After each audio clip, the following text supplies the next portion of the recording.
할렐루야. 여러분들을 축복합니다. 오늘 여러분 성경 누가복음 6장 27절부터 32절까지 말씀, 진리 속 역설이라는 그 제목으로 여러분들에게 말씀을 전합니다. 사람들이 여러분 기본 욕구 여러분 다 비슷하죠? 세상에서 성공하고 싶은 마음 다 있습니다. 다 있어요. 나 세상에서 그냥 실패할 거다 이렇게 여러분 그런 마음으로 사는 사람은 없잖아요. 성공하고 싶고 또 승리하는 그 삶을 살기를 원합니다. 그래서 사람은 이 성공하기 위해서 남들보다 좀 앞서가기 위해서 무단 애를 쓰면서 사는 것이 우리 그 사람의 모습이에요. 그래서 여러분 그런 그 목표, 이 목적이 있기 때문에 어떻게 하면 이 세상에서 너는 성공자가 될 수 있을까 하는 것에 많은 관심을 갖고 있기 때문에 여러분 이론도 있습니다. 많은 책도 사실 나왔었잖아요. 근데 그것을 한마디로 이렇게 정의를 하면은 자, 부지런히 노력하라. 뭐 다 알잖아요. 그렇죠? 성실한다. 부지런해야 한다. 또 스펙을 많이 쌓아야만이 내 삶이 잘 펼쳐질 수 있다. 여러분 이런 주장, 논리를 펴니다. 여러분 그 이야기가 틀렸다 그게 아니에요. 그렇죠? 틀린 게 아닙니다. 그러면 그렇죠? 세상의 사람들이 정말 모두가 성공했다 하는 평가를 받을 수 있을까 하는 부분을 우리가 한번은 생각을 해봐야 돼요. 정말 내가 노력을 하고 열심과 최선을 다해서 살았고 나름 이 스펙을 가지고 싸우면서 살았는데 내 삶이 성공했는가? 다 그런 것이 아니기 때문에 여러분 사람의 문제가 해결되지 않는 거예요. 그러면 여러분 우리는 그렇습니다. 이 성경을 통해서 우리가 인생의 모든 그 답을 얻는 것이 믿음의 사람인 줄로 믿습니다. 믿음의 사람은 뭐예요? 성경을 통해서 하나님의 말씀을 통해서 답을 얻는 겁니다. 사람이 떡으로 사는 존재가 아니다. 여러분 예수님께서 공생의 사역을 시작하시면서 가장 먼저 말씀하신 그 의미, 하나님의 입에서 나오는 모든 말씀으로 사는 것이 우리 인생이다. 이렇게 여러분 주님께서 먼저 입술을 여신 다음에 이 사역을 시작했어요. 그러니까 첫 말씀을 그 말씀을 하셨다 하는 그 사실은 그만큼 뭐예요? 사람에게 정말 중요한 것이 무엇인가 하는 그 사실을 생각하게끔 주님께서 말씀을 하시는 거예요. 성경을 보면 그렇죠. 자, 너희들이 본 세상에서 실패자로 살아라 이렇게 말씀하지 않습니다. 성경에서 뭐예요? 보니까 우리가 세상에서 승리하는 그 삶을 살아라 이렇게 말씀을 해요. 여러분 성경에 보니까 달란트 비유의 말씀을 주님께서 하십니다. 어떤 의미에서 어떤 의도로 승리하는 그 삶을 살아야 한다는 거예요. 또 여러분 마태복음 13장에 보면 씨 뿌리는 비유의 그 말씀을 하십니다. 30배, 60배, 100배의 결실이 맺혀지는 아름다운 인생. 이 축복된 인생의 주인공이 되라 하는 의도로 주님께서 그러한 그 비유에 말씀을 하는 겁니다. 주님은 그렇잖아요. 내가 세상을 이긴 것 같이. 여러분, 주님을 믿는 사람은 세상을 이겨나간다 그 이야기예요. 어떠한 것에 여러분 좌절하지 않고 승리를 우리 하나님께서 책임을 져 주신다. 그러니까 여러분 이 세상에서 말하는 여러분 바로 이 승리 성공의 법칙과 여러분 성경에서 말하는 성공의 법칙 여러분 조금 차이가 있구나 하는 그 사실을 우리가 알 수가 있는 거예요.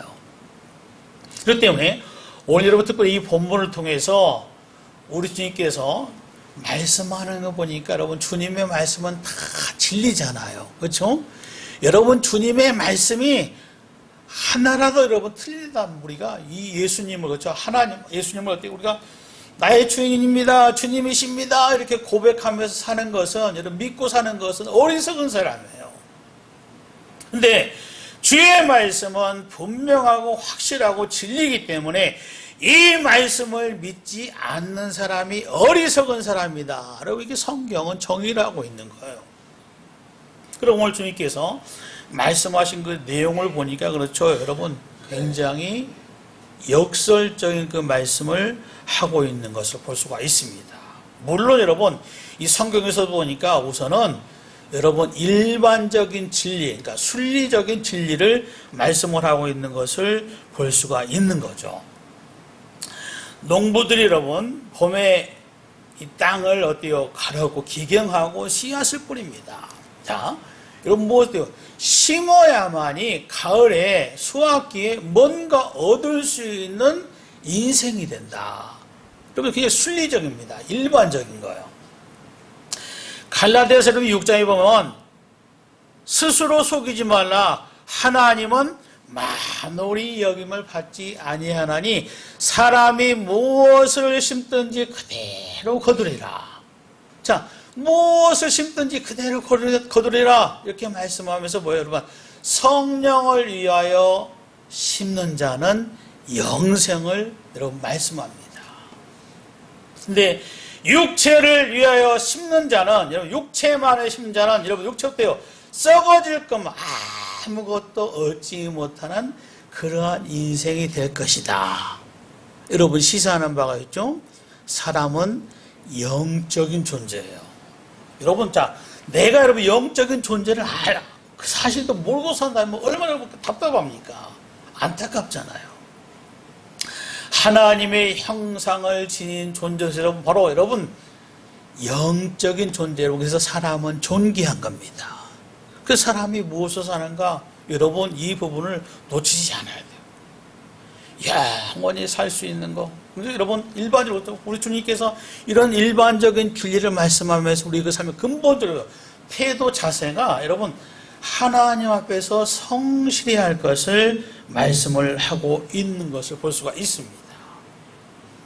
근데 여러분 오늘 이 말씀에 보니까 바로 주님께서 말씀한 거지 역설적인 진리를 말씀을 해요. 그러니까 여러분 본문 말씀 보니까 어떤 말씀이 여러분들이 읽는 가운데 연상이 됐어요? 어떤 말씀? 여러분 본문 말씀 보면 여러분 그렇죠? 읽는 가운데 이 말씀 아바테보 5장 말씀이다. 여러분 쉽게 그렇죠? 이 산상수훈 이어지는 그 말씀으로 여러분 금방 캐치가 됐을 거예요. 근데 여러분 오늘 바로 이 누가복음 말씀은 이렇게 평지 산상이다. 그러니까 여러분 평지에서 말씀하신 것이다. 이렇게 대부분 이야기를 합니다. 그러니까 말씀 보니까 그렇죠. 27절 말씀 보니까 원수를 사랑하고 또 너희를 미워한 자를 선대하고 그리고 28절 말씀 보니까 너를 저주한 자를 축복하고 너를 모욕한 자를 기도하라. 또 30절 보니까 뭐요? 너의 입밤을 치는 자에게 젖밤도 돌대고 내 겉옷을 달라는 사람에게 속옷도 벗어주고 31절 말씀 보니까 대접을 받고 싶으면 먼저 대접하라. 이렇게 말씀을 하고 있는 것을 볼 수가 있습니다. 이것을 뭐예요? 역설적인 진리인데 뭐예요? 여러분 진리 속에 담긴 역설이다. 이렇게 말할 수가 있는 거예요. 그러니까 여러분 이 말씀을 보면은 먼저 여러분 첫 번째 이거예요. 우리 주님께서 강조하는 거 첫 번째가 뭐냐면 내가 져야 이긴다 하는 그 사실입니다. 여러분 세상적인 방법은 뭐? 내가 이기게 하는 거죠. 반드시 뭐예요? 뭔가 앞서고 뭔가 여러분 바로 강해야 힘이 있어야만 여러분 세상에 내가 승리한다, 성공한다. 여러분 이런 논리입니다. 이런 방식이에요. 근데 오늘 말씀은 어때요? 사실 그와 전혀 다른 방법을 여기서 말씀을 하고 있습니다. 그러니까 여러분 이것을 통해서 우리가 한번 생각해 봐야 돼요. 자, 정말 내가 원수를 사랑할 수 있을까? 여러분 원수를 사랑하고 있습니까? 여러분 원수 없어요? 살다 보면 어때요? 여러분 관계가 서먹서먹하고 어쩌저렇게 내가 싫어하는 말만 내가 싫어하는 것만 이렇게 할까? 원수가 되는 경우가 종종 있습니다. 그 사람 여러분들이 어때요? 사랑하고 있습니까? 사랑하고 있어요? 아마 여러분 그 마음속엔 정리가 될 겁니다. 또 간혹 보면 그래요. 자, 여러분들이 어때요? 여러분 욕을 합니다. 저주하는 거잖아요. 오늘 말씀에 보니까 뭐라고 그래요? 그 사람을 축복하라. 여러분 이렇게 말씀합니다. 그리고 나를 모욕하는 사람을 위해서 어때요? 자, 여러분 기도하라. 기도하라 이렇게 말씀을 해요.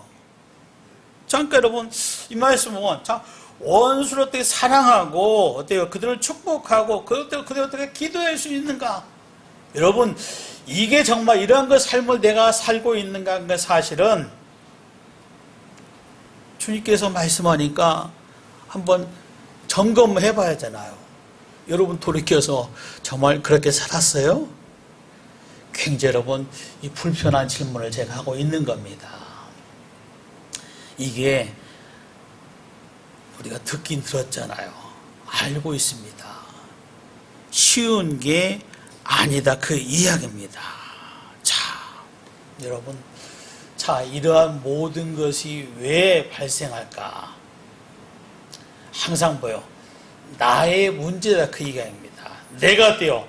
이기려 하고 더 많이 가지려 하는 데서 여러분 이렇게 원수가 생기고 나에게 불편한 사람이 되고 여러분 나에게 또 요구하는 모욕하는 그 사람이 생겼다 그 이야기예요. 이것을 주님께서 말씀을 하는 겁니다. 잠깐 그 원인이 어디서 발생했을까? 자 뭐예요? 내가 더 뭔가 많은 것을 이익을 취하려고 그랬다 그 이야기예요. 여러분 어느 부잣집, 가난한 집 이야기 많이 들어봤잖아요. 이 부자가 어디 사는데 자기네 삶은 행복하지 않습니다. 왜? 늘 이 가정이 여러분 불화합니다. 웃음이 없어요. 근데 좀 떨어져 있는 이웃집 여러분 사실 자기보다 사는 것은 전혀 여러분 형편없는데 가끔 보면 뭐요? 이 집안에 웃음소리가 끊이질 않습니다. 부자가 어떻겠어요 여러분? 궁금한 겁니다. 내가 어때요 여러분? 차도 좋은 차 여러분 재산도 월등하게 많은데 저 사람은 더 행복해 하거든요. 웃거든요. 어느 여러분 기회가 돼서 이렇게 정중하게 물어봅니다. 아니 이렇게 다니다 보면은 이렇게 웃음소리가 끊이질 않는데 참 어떤 그 방법이랄까 비법 그거 있습니까? 그 가난한 사람이 뭐라고 그래요? 뭐 방법이 비법이 별거 있습니까? 아닙니다. 그냥 사는 거예요. 이렇게 이야기를 합니다.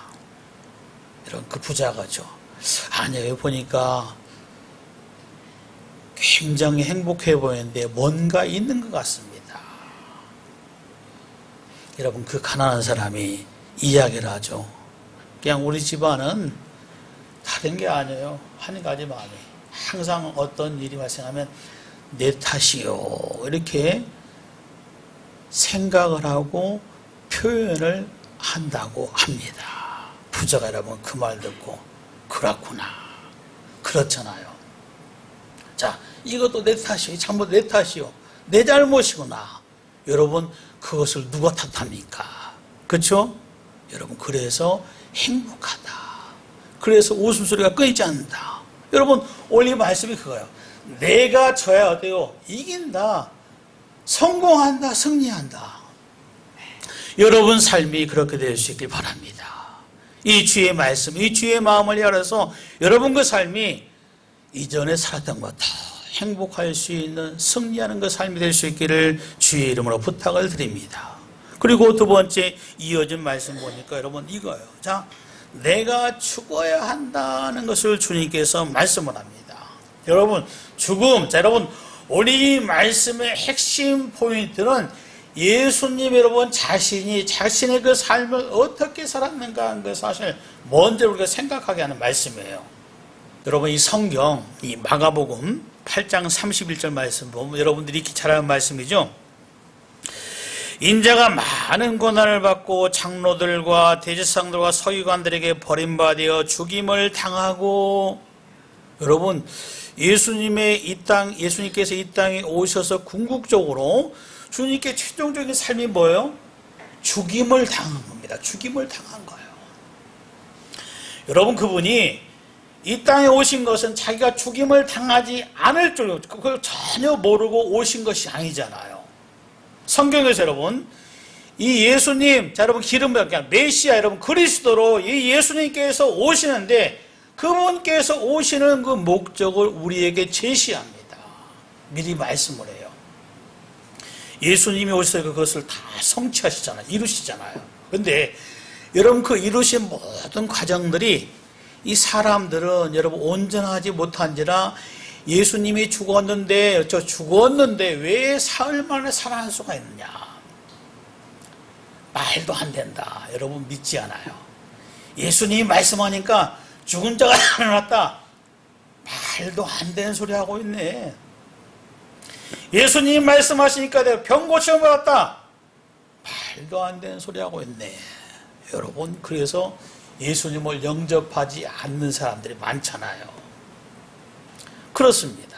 그런데 여러분 주님께서 이 땅에 오셔서 여러분 최종적인 삶은 뭐예요? 여러분 십자가에서 죽으십니다. 그 죽으심은 뭐예요? 여러분 사실은 희생이잖아요. 누구 때문에? 나 때문에. 여러분 이 예수님께서 이 땅에 오셔서 십자가에서 죽으셨습니다. 하나님은 너무나 안타깝게 우리를 사랑하시기 때문에 혹시라도 그 사실을, 이러한 일들을 믿지 못할까봐 여러분 확증하기 위해서 여러분 이미 구약시대부터 그렇죠? 이 메시아에 대해서 여러분 그리스도에서 예수님에 대해서 미리 말씀을 합니다. 이렇게 할 것이다.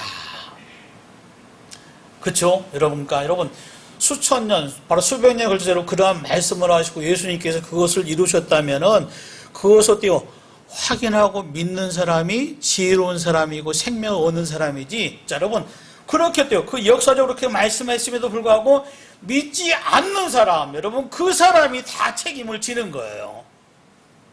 그래서 여러분 많은 이야기 여러분 성경에 있지만은 예수님이 오시기 전 여러분 바로 600년, 700년 전에 바로 하나님께서 이사야 선지자를 통해서 우리에게 예수님의 여러분 이 공생의 사역 가운데 이루어질 것을 미리 말씀을 했습니다. 그 말씀 가운데 보니까 여러분 같이 한번 눈으로 보시기 바랍니다. 제가 읽어드릴게요. 그는 주 앞에서 자라나기를 연한 순 같고 마른 땅에서 나온 뿌리 같아서 고운 모양도 없고 풍채도 없은즉 우리가 보기 흠모할 만한 아름다운 것이 없도다. 여러분 예수님께서 사실 이 땅에 오셨는데 아름다운 풍채도 아름다운 모습도 없었습니다. 이어진 말씀을 여러분 공생의 사역이 여러분 생각이 날 거예요. 3절 말씀 보니까 그는 멸시를 받아 사람들에게 버림받았으며 간고를 많이 겪었으며 질고를 아는 자라 마치 사람들이 그에게서 얼굴을 가린 것 같이 멸시를 당하였고 우리도 그를 귀히 여기지 아니하였도다. 여러분 당시에 이스라엘 백성들, 제사장들, 여러분 서기관들, 장로 여러분 다 예수님을 배척했습니다. 로마가 때도 배척했어요. 자, 이러한 것들 있을 것을 미리 말씀하셨고 이러한 일을 겪으셨습니다. 그럼 뭐예요? 여러분 사람이 그렇죠? 인지 능력 있잖아요. 아, 이렇게 말씀하셨는데 이런 일을 겪은 보니까 이분이 그분이구나, 메시아구나, 그리스도구나. 여러분 부정할 수가 없는 겁니다. 그리고 이어진 말씀 보니까 그는 실로 우리의 질고를 지고 우리의 슬픔을 당할 때 우리는 생각하기를 그쵸? 이렇게 말씀해. 우리의 질고를, 우리의 슬픔을 대신해서 예수님께서 당했는데 우리는 생각하기를 어때요? 여러분 이 생각이라는 게 미숙하고 여러분 어둔해서 생각하기를 그는 징벌을 받아 하나님께 맞으며 고난을 당한다 하였노라. 여러분 그렇게 생각하고 그렇게 말했다 그 이야기입니다. 그런데 왜 그 결과는 뭐예요? 그가 찔림은 우리의 허물 때문이요 그가 상함 우리의 죄악 때문이라. 그가 징계를 받으면 우리가 평화를 누리고. 여러분 우리가 찬양했잖아요. 평화, 그분께서 주님께 주신 그 평화, 이 평화 은혜로 사는 것이 저와 여러분인 줄로 믿습니다. 그래서 여러분, 오늘 주님께서 역설적인 진리를 말하죠. 진리 속에 여러분 역설, 죽어야 한다. 먼저로 주님께서 이 실체가 된 겁니다. 이 모델이 된 거예요. 주님께서 십자가의 죽으심으로 말미암아 우리가 하나님 안에서, 예수님 안에서 여러분 생명을 얻는 축복된 인생이 되었다, 그 이야기예요. 세상의 논리를 여러분 가치관으로 세상을 사는 것이 아니라 이 주의 말씀을 들어보니까 주님께서 나를 위해서 죽은 것처럼 이 땅의 모든 그 삶이 내가 가지고 있는 이 생각, 이 자아가 온전히 죽어야만이 우리 주님께서, 우리 하나님께서 나를 선하게 사용하시겠다. 할렐루야. 갈라디아서 여러분 2장 20절, 여러분 바울은 그럽니다. 내가 그리스도에서 십자가에 못 박혔다. 여러분 자기가 여러분 예수님 안에 죽었다, 그 이야기입니다. 그래서 내가 사는 것은 뭐예요? 여러분 예수님이다, 그 이야기입니다. 여러분 이 진리 속에 있는 이 역설, 내가 주님 안에서 주 안에 죽을 때 주님께서는 내 속에 살아 역사하셔서 하나님의 선하심을 드러내고 하나님께 기뻐하심을 드릴 수 있는 여러분 그 삶, 여러분 인생이 될 수 있기를 주의 이름으로 부탁을 드립니다.